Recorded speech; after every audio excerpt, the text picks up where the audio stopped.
Sim, antes de começar o estudo de hoje, eu gostaria de... A Bíblia diz assim, que a gente deve dar honra, a quem merece honra. Eu gostaria de, nesse momento, agradecer ao Ministério de Louvor pelo louvor dessa noite. Foi muito bom mesmo, o louvor foi organizado, foi muito bom. Eu fiquei muito feliz. Não é que os outros foram ruins, mas até agora, dos louvores da Igreja Bíblica de Morada Nova que eu participei, esse foi mais organizado, mais bem entoado, e eu creio que o Senhor se agradou disso. Então, muito obrigado a Camila, ao Bel e ao Felipe. E é importante que a igreja reconheça isso, porque quando a igreja tem um louvor organizado e belo, eu sei que nós temos muito a caminhar ainda para melhorar, não é fruto de aleatoriedades, mas é fruto de compromisso, responsabilidade e dedicação daqueles irmãos que estão se dedicando. Então, querendo o Senhor, a gente vai crescer muito ainda, mas de um ponto de vista inicial e do que já temos trabalhado, nós temos tido um bom resultado e eu agradeço muito a Deus por isso.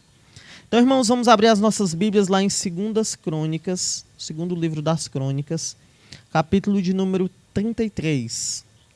E aqui nós vamos continuar investigando a história de um personagem icônico, de um rei de Israel que teve o seu nome gravado por motivos não tão bons, mas que teve o seu nome gravado na história. O nome desse rei é Manassés. E por intermédio da história deste rei, o que a gente observou no estudo passado foi um homem que seguiu por uma escada de destruição. Nessa escada, ele abraçou padrões errados, ele adotou práticas erradas e ele acabou por exercer nas pessoas que estavam próximas a ele uma influência destrutiva. Ao fim do estudo, a gente observou a situação terrível em que Manassés ele se encontrava. E naquele estudo também, eu propus para você uma análise, talvez fazer um paralelo entre a situação em que você tem vivido, a situação que você tem vivido e a situação de Manassés. E eu levantei a possibilidade de talvez alguns dos irmãos ter se identificado com a história de Manassés. Pode ser que algum dos irmãos tenha percebido que está em algum dos degraus da escada da destruição, ou pior ainda, que tem uma área pequena ou vasta da sua vida que já pode ser descrita por esse adjetivo. Sua vida, então, estaria destruída. Mas se é assim, se eu analiso a minha vida, se eu olho para a minha vida, se eu observo os detalhes da minha existência e da minha realidade nesse mundo, e eu chego à conclusão de que está tudo errado, de que está tudo ruim, de que o meu procedimento ele é um procedimento inadequado, se eu chego a esta conclusão, o que é que eu devo fazer? O que é que eu devo fazer se a minha vida ou uma área da minha vida está destruída? O que fazer se as minhas atitudes, elas parecem ter quase destruído o meu casamento? O que fazer se as minhas atitudes destruíram a minha reputação? O que fazer se as minhas atitudes, elas destruíram a minha comunhão com Deus? O que fazer se eu destruir, ou se eu destruir, porventura um dia, a minha vida? A observação que tenho feito é que em situações em que nos questionamos sobre isso, em que nos deparamos com uma situação em que o mal na nossa vida, que foi provocado por nós mesmos, ele é um fato inegável, muitas vezes nessas situações a gente tende a observar uma desesperança no horizonte. A gente tende a não encontrar um caminho, a não encontrar uma saída, a achar que não vale mais a pena continuar, a achar que não há por que permanecer nesse mundo. Nessas horas, o fim da vida ele começa a se tornar atrativo. Nessas horas, as portas parecem se fechar. Nessas horas, o céu parece se escurecer. Nessas horas, parece que todas as estradas, elas juntas se encruzilharam de um modo que ficaram fechadas e não há para onde escapar. Parece que falta um plano de curso. Parece que falta uma estratégia realista. Parece que falta um caminho. Parece que falta uma saída. E é exatamente neste sentido que o sermão desta noite ele vai. Nós veremos mais uma vez uma escada, mas dessa vez não uma escada que tem como destino a destruição, como no estudo anterior. No estudo de hoje nós veremos uma nova escada, uma escada que tem como destino a restauração, que tem como destino a redenção. Nós veremos um refúgio aqui para os aflitos, um bálsamo para a alma dos desesperados, um farol luminoso no meio do mar terrível das crises. Essa escada, chamada escada da restauração, mais uma vez será observada por meio do exemplo de Manassés. Todavia, antes de prosseguirmos, vamos orar. Senhor Deus, muito obrigado por teu amor, muito obrigado por tua graça, muito obrigado pela oportunidade que o Senhor tem nos dado de juntos chegarmos até aqui para te cultuar. Muito obrigado por esse momento agradável que temos desfrutado aqui juntos, pelo clima que está fresco. Muito obrigado pela oportunidade que temos de tranquilamente adorar o Senhor. Pai, alguns podem acusar a nossa igreja de não ter o poder do Espírito Santo sendo evidenciado. Mas, Pai, como não vê o poder atuante na transformação de vidas? Como não vê quem éramos e quem somos hoje? E a tua força, o teu poder de fato sendo desprendido para que mudássemos. Aqui está um povo que vive debaixo do teu auxílio. Aqui está um povo que precisa da tua mão. E por isso eu te rogo, mais uma vez, se faça presente, Senhor. Mais uma vez nos instrua, nos ensina, nos mude, Pai. Para que a gente venha a de fato viver a realidade do teu evangelho. É isso que eu te rogo, em nome de Jesus Cristo. Amém. Convido os irmãos a novamente abrirem suas Bíblias, 2 Crônicas 33, como dito. Vamos fazer a leitura dos versículos 10 e 11. O texto diz o seguinte: Falou o Senhor a Manassés e ao seu povo, porém não lhe deram ouvidos. Pelo que o Senhor trouxe a eles os príncipes do exército do rei da Assíria, os quais prenderam Manassés com ganchos, amarraram-no com cadeias e o levaram à Babilônia. Foi nesse ponto aqui que a gente concluiu o estudo passado. Manassés, depois de plantar o mal, agora ele estava colhendo a destruição. Ele foi humilhado, foi afligido, ele foi torturado e ele foi quase que totalmente destruído como consequência do mal terrível que ele havia feito. Nessa situação de humilhação, nessa situação de tristeza, nessa situação de vergonha, o que vai acontecer é que uma luz vai resplandecer. O sol da justiça, ele alcança Manassés. Os olhos dele foram abertos, a alma dele despertou do sono e ele viu as belezas gloriosas de Deus. E a partir daí, Manassés, ele mudou de direção, ele parou de descer e começou a subir rumo à sua restauração. Se você tem notado que a sua vida está destruída e que você está errando e que precisa mudar, aguce os seus ouvidos. Fixe os seus olhos de maneira firme no que a gente vai ver a respeito desse homem aqui. Porque cada passo de Manassés na escada da restauração pode ser o próximo passo que você precisa dar na escada da sua existência para sair da zona que você está e enfim encontrar a paz. A escada para a restauração, ela vai ter então pelo menos alguns degraus aqui descritos. E nesse texto a gente vai ver pelo menos 3 degraus da escada da restauração. E o primeiro degrau, ele pode ser visto dos versículos 12 a 13, nos versículos 12 e 13. O texto vai dizer o seguinte: ele, angustiado, suplicou deveras ao Senhor seu Deus e muito se humilhou perante o Deus de seus pais e fez-lhe oração. E Deus se tornou favorável para com ele, atendeu-lhe a súplica e o fez voltar para Jerusalém, ao seu reino. Então reconheceu Manassés que o Senhor era Deus. O primeiro degrau na escada aqui, para dessa vez a restauração da sua vida, que a gente pode identificar nesse texto é o seguinte: padrões corretos. Ele começou sua descida adotando padrões errados. E aqui ele inicia sua subida adotando padrões corretos.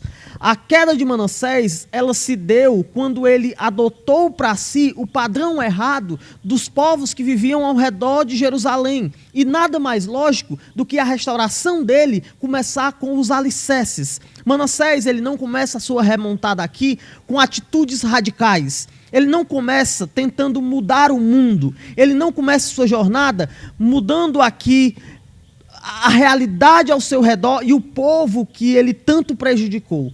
Ele começa sua jornada mudando de foco, mudando de padrão.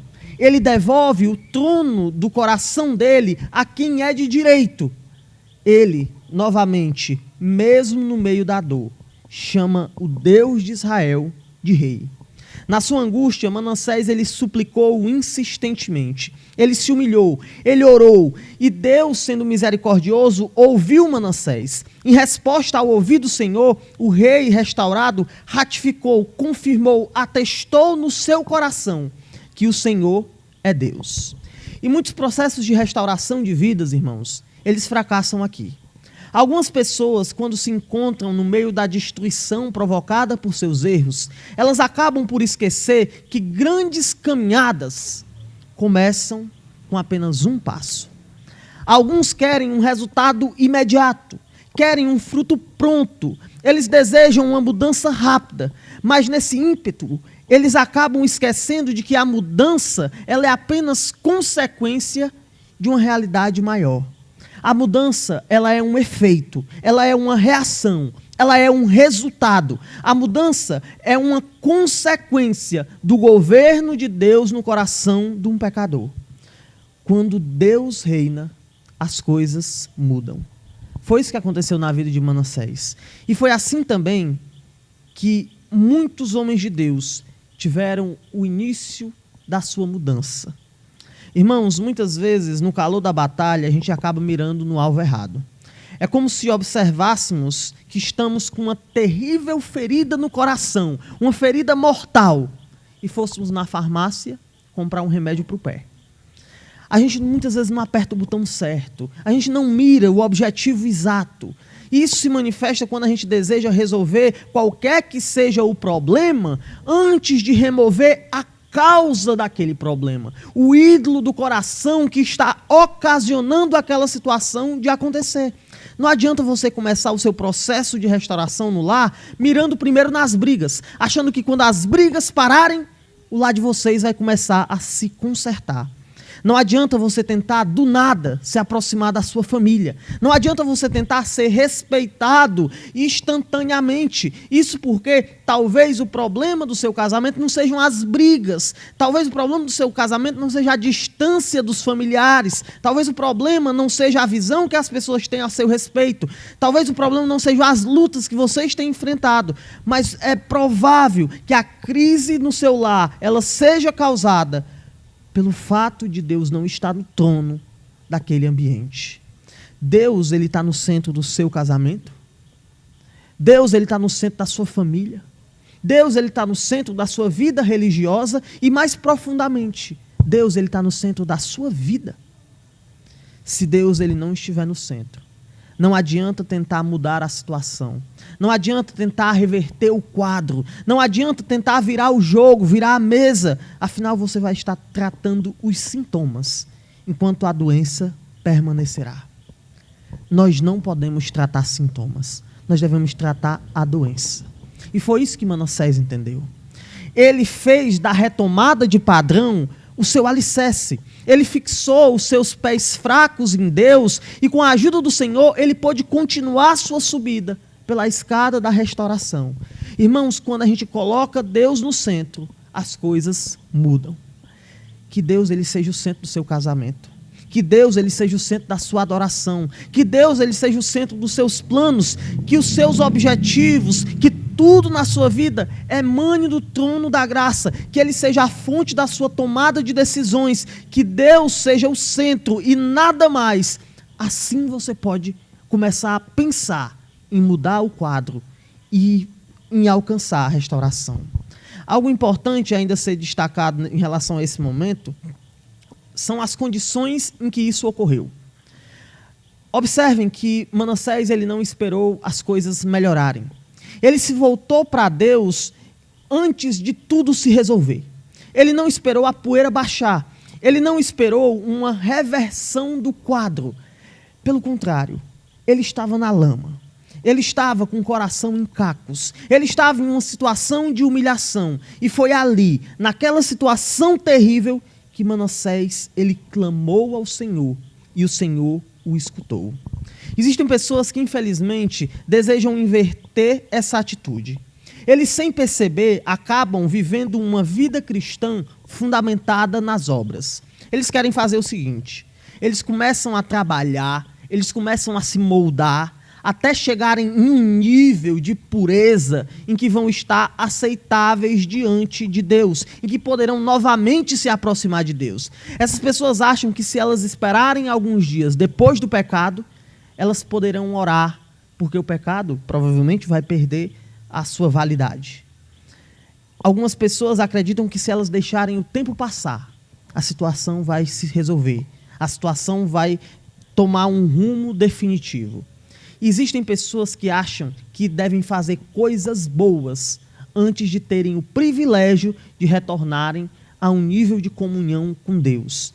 Essas pessoas, elas acumulam regras, elas acumulam fazeres, elas acumulam princípios, elas acumulam muitas coisas para então elas se sentirem dignas de retornarem ao lado do Senhor, de retornarem para o lado do Senhor. Irmãos, a nossa salvação, ela é pela graça do início ao fim. Então clame a Deus da lama. Implore por salvação aí mesmo. Chame pelo Senhor, mesmo dentro dos calabouços que o seu pecado pode ter te prendido. Você não vai ser mais justo amanhã. Deus, ele não vai esquecer. Não adianta esperar um tempo para orar. Mas venha como está. Mude o seu padrão agora. Como diz o hino: a ti, Jesus Senhor, venho como sou. Bem nenhum mereço eu, teu sangue me lavou. A gente deve implorar, a gente deve dizer: Senhor, eu destruí o meu casamento. Senhor, eu destruí a minha família. Senhor, eu destruí a minha fé. Senhor, eu adulterei no meu coração. Senhor, eu maltratei meus filhos. Senhor, eu destruí a minha vida. E agora, por favor, por sua graça, tome este indigno, tome este homem mau e por sua misericórdia, salve este pecador que nada tem para te oferecer. É nesta humilhação, é neste aceitar de uma total inaptidão, é nesta rendição completa que Manassés ele começa a fundamentar sua subida. Foi assim com Manassés. E se você quer ser restaurado, em qualquer que seja a área da sua vida, deve ser assim para você. O primeiro degrau da escada da restauração tem por nome padrões certos. Mas a escada da restauração, ela não para no primeiro degrau. E podemos encontrar um segundo degrau. Esse segundo degrau, ele pode ser identificado por meio do que vão nos dizer os versículos 14 e 15 do texto. Então vamos fazer uma leitura deste texto, versículos 14 e 15. Diz assim: depois disso, edificou o muro de fora da cidade de Davi, ao ocidente de Giom, no vale, e à entrada da porta do peixe, abrangendo Ofel. E o levantou muito alto. Também pôs chefes militares em todas as cidades fortificadas de Judá. Tirou da casa do Senhor os deuses estranhos e o ídolo, como também todos os altares que edificara no monte da casa do Senhor e em Jerusalém, e os lançou fora da cidade. O primeiro degrau, na escada da restauração, que Manassés ele conseguiu subir aqui, foram padrões corretos. Ele adotou para si padrões corretos. O segundo degrau que a gente pode identificar aqui, por meio da análise desse texto, são ações corretas. Manassés, agora que havia sido restaurado, agora que havia voltado ao seu posto de rei, baseado em seu padrão certo, que era o Senhor, ele começou uma reforma, começou uma revisão, ele começou a trabalhar para que, à medida do possível, ele pudesse desfazer aquilo que ele mesmo tinha feito de mal. O rei ele não se limitou ao seu arrependimento, a uma disposição de coração. Ele não se limitou a um arrependimento fútil. Ele não se limitou a uma disposição de coração. Ele não se limitou a uma vontade de agradar a Deus de uma forma subjetiva. Pelo contrário, o padrão de Manassés, ele redundou em obras. De modo que ele levantou um altar muito alto. Ele tirou os deuses estranhos da casa do Senhor. Manassés, ele não se contentou em ter uma disposição correta. Ele não se limitou a ter uma noção correta, a ter um pensamento correto, mas ele fez as suas convicções se transformarem em obras. E aqui está um ponto digno de atenção, irmãos. Porque normalmente o nosso problema não é um problema teológico. Nossas dificuldades normalmente não são no campo do desconhecimento da vontade divina. Em geral, nós não falhamos por não conhecermos a Deus, mas o nosso problema é que mesmo sabendo o que Deus quer, nós insistimos em fazer o que Ele não quer e em não fazer o que Ele quer. Nós ignoramos preceitos, nós fazemos o contrário. Mesmo sabendo que determinada atitude não agrada a Deus, ainda assim nós praticamos, não na inocência, mas seguindo um senso incoerente de inconsequência, como se aquilo que fazemos perante Deus não fosse gerar para nós qualquer tipo de resposta. Para mudarmos de verdade, não basta assumir intelectualmente que o Evangelho é a verdade. Não basta fazer um acordo mental. Se a gente quer mudar, a gente tem que viver de acordo com o nosso padrão.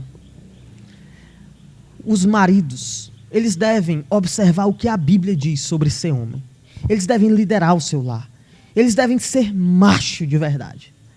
Os maridos, eles devem fazer com que suas mulheres se sintam seguras ao seu lado. Eles não devem ser brutos, eles não devem ser brutamontes, insensíveis. Eles devem ser homens que estão ali com uma coluna no seu lar. O marido deve beijar a sua mulher sem segundas intenções imediatas. O marido deve trazer flores à mulher. O marido deve, se necessário, tomar uma bala por ela. O marido deve seguir o padrão que Cristo deu. Amar como Ele amou a igreja.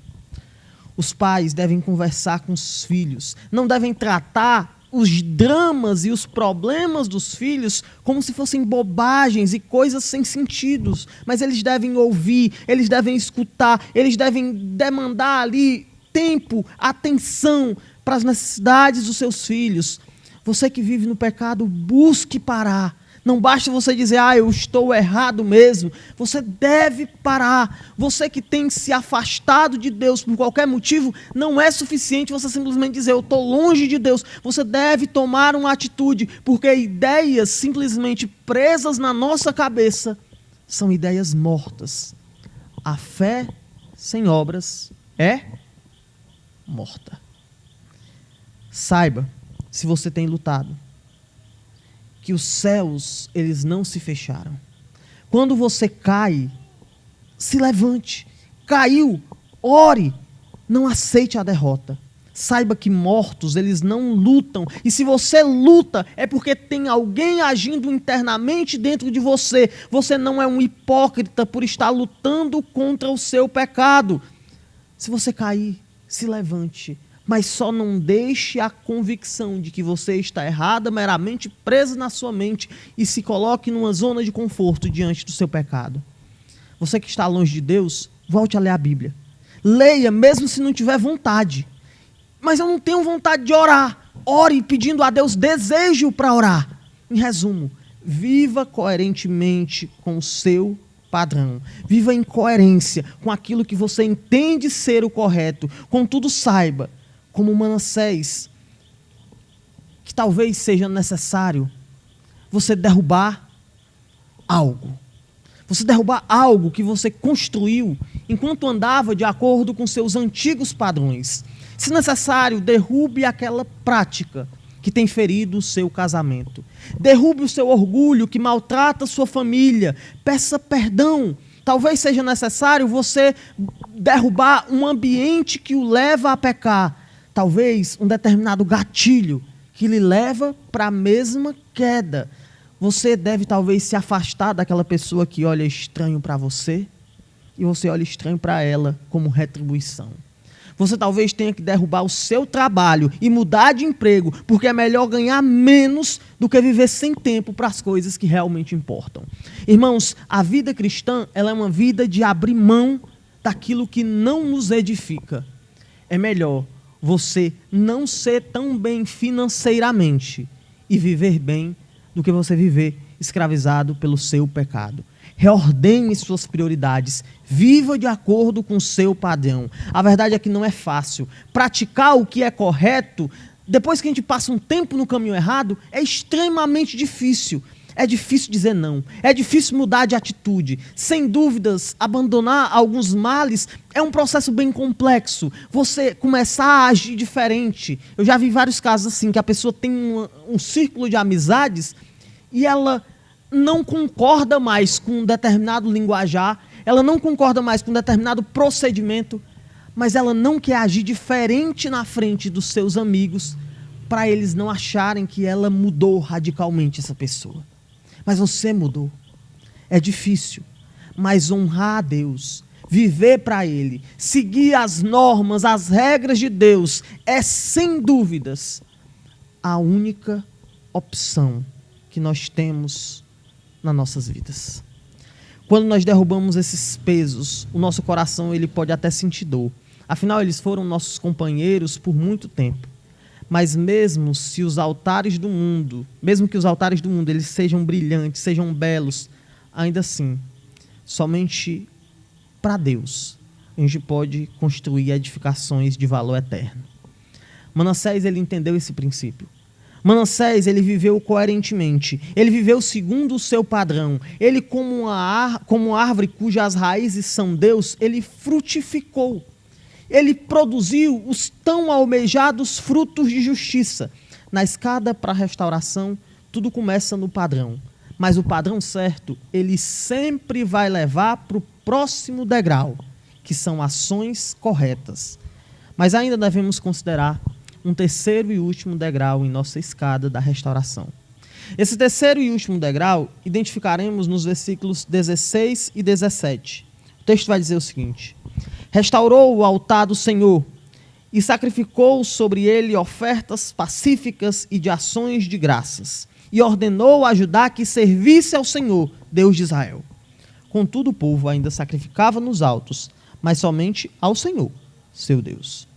O terceiro degrau, além de padrões corretos e ações corretas, chama-se influência maravilhosa. Manassés, depois de retornar ao padrão certo, depois de começar a praticar boas obras, ele acabou por influenciar, por levar, por trazer outros do povo de volta a um bom caminho. O que vemos aqui são pelo menos duas atitudes importantes do rei.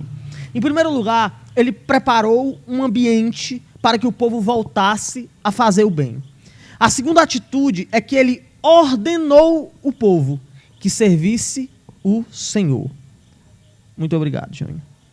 O rei que outrora foi mau, novamente se tornou uma influência aqui para o povo. Mas não mais uma péssima influência como anteriormente, mas agora uma influência boa. Um servo fiel que se comportava como um sinal que apontava para a glória do Senhor. A influência de Manassés, ela estava mudando, ela estava moldando, ela estava reformando o povo, de modo que eles se tornaram mais uma vez uma nação que adora o Senhor. Irmãos, muitas vezes nós não temos noção do poder restaurador da nossa influência na vida de pessoas.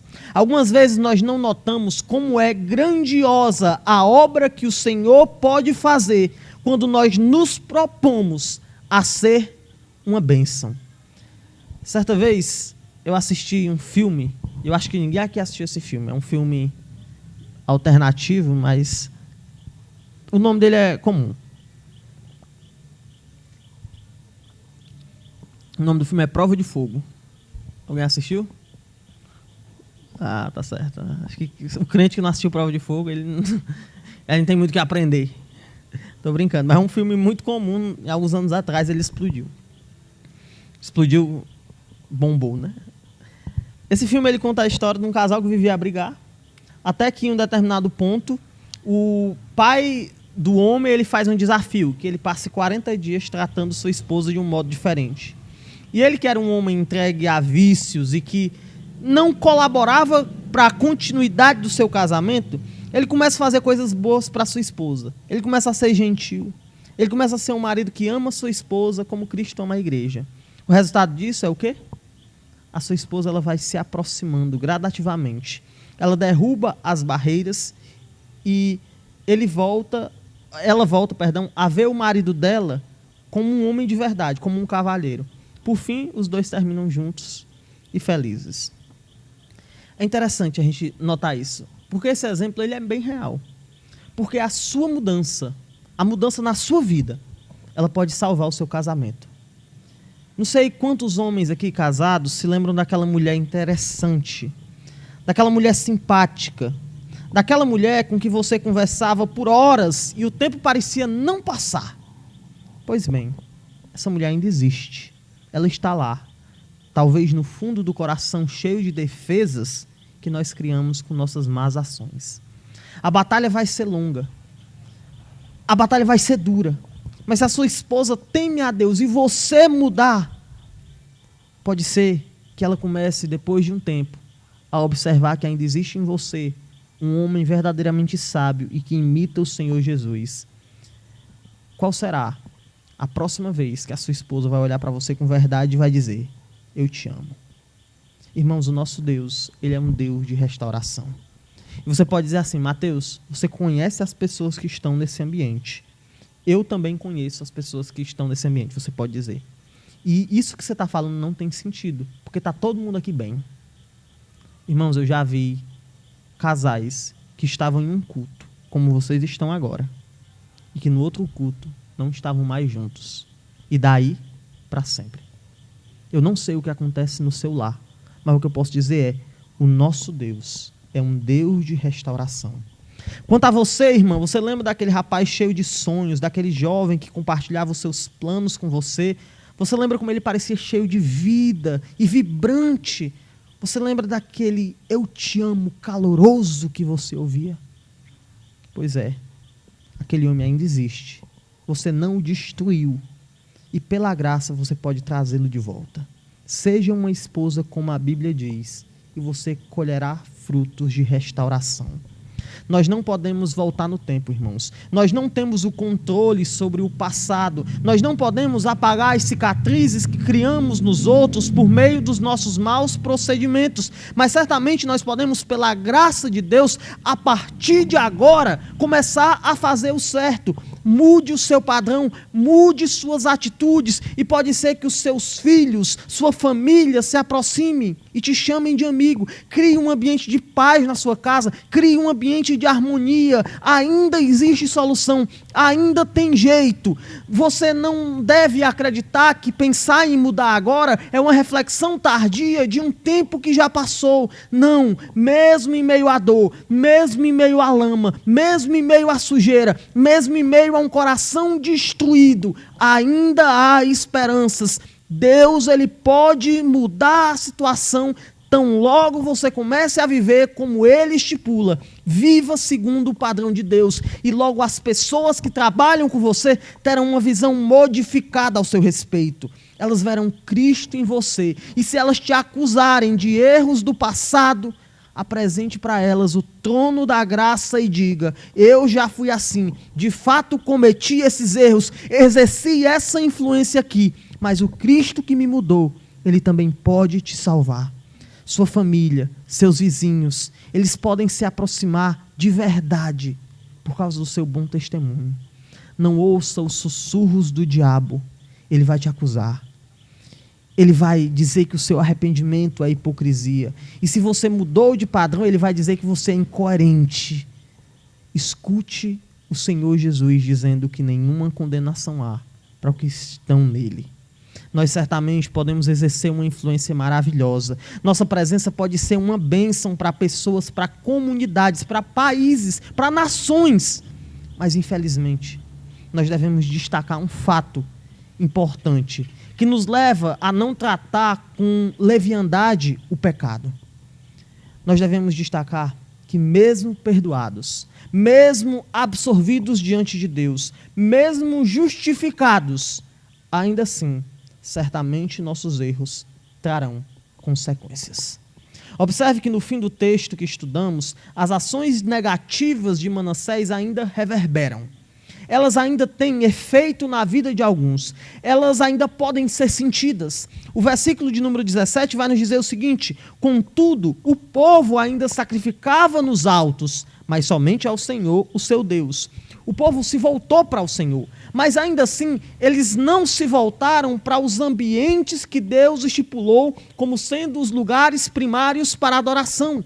Eles não se voltaram para o lugar para onde as ofertas deveriam ser levadas segundo os preceitos do Senhor. Ao invés de se voltarem ao templo, que era a habitação de Deus, o povo continuou adorando nos altares que Manassés edificou. Embora adorassem o Senhor ali, eles estavam numa situação em que, com um pouco de influência, eles poderiam voltar à mesma situação de anteriormente. A situação de Manassés, ela foi revertida, ela foi modificada, ela foi alterada, mas isso tudo não aniquilou as consequências do que ele gerou, do que ele fez. Facilmente, o povo poderia mudar a adoração naqueles altos a outro Deus. E certamente, irmãos, quando a gente vive no pecado, pode ser que os pecados que cometemos, eles se tornem uma marca tão profunda na nossa personalidade, que a gente vai ter dificuldade de se desvencilhar daquilo, a gente vai ter dificuldade de se afastar. Talvez seja difícil superar um problema que você enfrentou. Observe que quando Manassés se arrependeu, os seus filhos não ressuscitaram. Ele não voltou no tempo e apagou tudo. Ele continuaria sendo para muitos o rei que incendiou seus filhos. Maridos que durante anos foram terríveis enfrentarão dificuldades para desfrutar de um eu te amo sincero de suas esposas.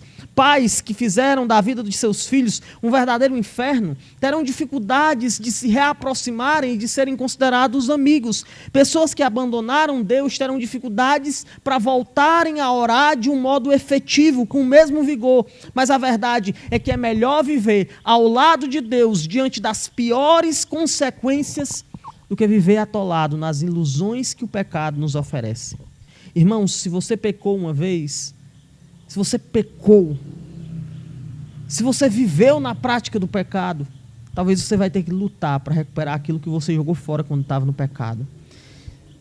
Talvez a batalha vai ser longa. Talvez você terá que lutar 10 vezes mais do que os outros para alcançar os mesmos objetivos.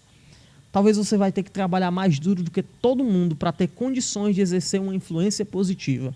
Mas saiba que a restauração na Bíblia, ela não é apenas um milagre, ela é também um processo. O Deus da Bíblia é sim o Deus dos milagres. Ele pode fazer o seu casamento mudar de hoje para amanhã de um modo deslumbrante. O Deus da Bíblia, sim, ele tem poder para fazer o que ele quiser, quando ele quiser, onde ele quiser. Mas o Deus da Bíblia rotineiramente escolhe trabalhar por meio de processos. Então, talvez a sua restauração não vai ser um processo imediato. Não se iluda com essa expectativa, porque talvez hoje Deus ele está lhe colocando, lhe inserindo em um longo processo de meses, anos, décadas, para que você possa ser restaurado. Foi por esse processo que Manassés passou. Ele ainda hoje é conhecido como o rei que matou seus filhos. Exercícios bíblicos apontam ele como o rei que cerrou o grande profeta Isaías ao meio. No livro dos reis, ele ainda é visto como um dos mais terríveis reis de Israel. Mas, amados, saibam que mesmo com suas falhas, mesmo com seus deslizes, mesmo com seus erros, o nome de Manassés está escrito na galeria dos santos de Deus, porque Deus, ele pode restaurar até o maior dos pecadores. Sendo mais específico, Deus pode restaurar você. Se a sua vida está destruída, se o pecado te dominou, se você percebe no meio da sua vida que há caos, destruição, saiba que você tem que mudar o seu padrão. Você deve ter o seu padrão alterado. Você deve mudar suas ações.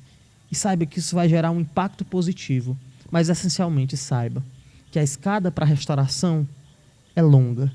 E a Bíblia te convida para um duro caminho. Um caminho de renúncias. Um caminho de vergonha. Um caminho, algumas vezes, de dor. Mas, ainda assim, um caminho que tem os braços calorosos de Cristo como seu destino. E que vai, no seu fim, ter um som. O som do Cristo dizendo para você: as coisas velhas já passaram. Na escada da restauração, a gente pode identificar alguns degraus: padrões corretos, atitudes corretas e uma influência maravilhosa. E o meu objetivo nesse estudo não era apresentar para vocês uma fórmula rápida e fácil para resolver os seus problemas. Antes, nessa noite, eu gostaria de te convidar para entrar numa jornada difícil. Para entrar num caminho que por vezes é pedregoso e complicado, mas que ainda assim é a única opção de qualquer um que queira ser fiel. Abandone os seus pecados. Deixe a escada da destruição. Se junte ao povo que dia após dia sobe com a ajuda da graça por essa restauração. A vida de Manassés continuou até o ano 55 de seu reinado. Nesse ano, Deus chamou o restaurado Manassés para junto de si. A história de Manassés poderia ser mais uma história de fracasso, mas com a graça de Deus, ele converteu sua história de derrotas em uma linda história de restauração. E quanto a você, que história será a sua? Para onde a sua escada te levará? Vamos orar. Fran, se você quiser chamar a Camila, porque vai ser cantada uma última música, eu agradeço. Vamos orar. Senhor Deus, muito obrigado por tuas palavras que nos confrontam, que nos ensinam, que nos ajudam a reordenarmos a nossa vida e a analisarmos o nosso estilo de vida, a nossa maneira de viver. Por favor, Pai, nos auxilie a buscarmos restauração em qualquer que seja a área da nossa vida em que estamos padecendo. Seja em um nível micro ou macro. Por favor, Pai, nos ajude a modificarmos aquilo que precisa ser modificado.